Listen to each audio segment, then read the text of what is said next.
Prologue. Quand les arbres RESPIRAIENT. On raconte qu'il existe une forêt où les arbres ne se contentent pas d'exister. Ils écoutent. Ils écoutent le vent, ils écoutent les animaux, et parfois. Ils répondent. Cette forêt portait un nom oublié. La forêt des murmures vivants. Par une nuit d'hiver, juste avant l'aube, un jeune lynx nommé Élion ouvrit les yeux brusquement. Quelque chose avait traversé son rêve, un son doux, profond, presque humain. Il se redressa. La brume semblait s'épaissir autour des arbres. Puis il entendit un murmure. Pas dans l'air, pas dans ses oreilles, dans le bois même des arbres. Une voix, fragile mais urgente. Viens. Élion sentit son cœur se serrer. La forêt l'appelait, le sentier qui s'écrit sous les pattes. Élion marcha entre les troncs somptueux. Les branches, alourdies par la neige, formaient des arches silencieuses. Puis un phénomène étrange se produisit. Le sol se mit à rayonner doucement, comme si une lueur dorée dessinait un chemin sous ses pattes. Les anciens disaient qu'un tel sentier n'apparaissait que pour ceux que la forêt choisissait. Élion, méfiant mais guidé par l'instinct, le suivit. Après quelques minutes, un petit cri déchirant retentit. Il accéléra, bondit derrière un rocher, et trouva une chouette blessée, Ondine, une aile froissée, les plumes tremblantes. Tu es venu? Murmura-t-elle. La forêt t'a appelé, pas vrai? Élion hocha la tête. Que t'est-il arrivé? Ondine regarda autour d'elle avec peur. Les racines se déplacent. Elles bougent comme si quelque chose essayait de sortir. Le sol vibra légèrement. Les arbres frémirent. Puis la voix revint, plus forte. Partez, maintenant. Le danger qui vient d'en dessous. Élion prit la chouette délicatement sur son dos.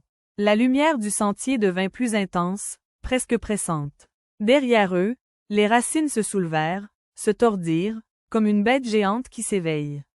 Le sol se fissura en longs craquements. Ondine cria, « La terre se casse ».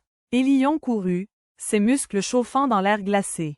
Le sentier doré dessinait des courbes parfaites, comme s'il connaissait chaque endroit sûr.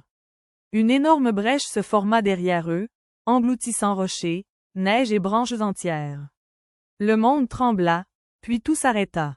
Ils étaient en sécurité, sur une clairière haute et lumineuse. Ondine respirait difficilement. Élion restait figé, oreilles dressées. Quelque chose arrivait. L'apparition de l'esprit des arbres. Le vent se mit à tourner, soulevant la neige en spirale. La lumière dorée remonta vers le ciel et prit forme. Un cerf gigantesque, fait de bois, de lumière et de vent. Ses yeux brillaient comme deux lunes calmes. Il parla sans ouvrir la bouche.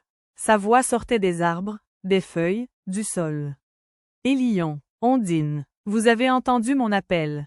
Élion, stupéfait, demanda. Qui es-tu? Le cerf répondit. Je suis l'esprit de la forêt. Je veille sur ce lieu depuis des siècles. Il s'approcha, sa lumière réchauffant l'air froid.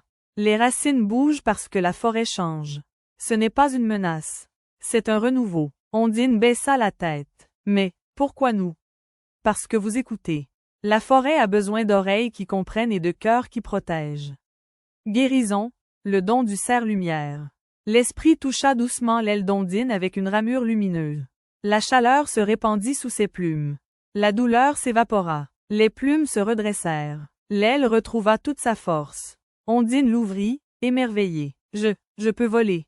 Le cerf sourit. Tu pouvais déjà. Il suffisait d'y croire de nouveau. Un devoir nouveau, une promesse. La lumière du cerf commença à se disperser dans le ciel. En milliers d'étoiles dorées. Sa voix résonna une dernière fois. Protégez la forêt. Écoutez ses murmures. Un jour, elle vous rappellera. Puis il disparut, comme s'il n'avait jamais été là. Ondine regarda Élion. Et maintenant, le lynx sourit légèrement, les yeux brillants de courage. Maintenant, nous écoutons. Et nous répondons, comme les gardiens que la forêt attendait. Ainsi est naquirent les gardiens de la forêt des murmures.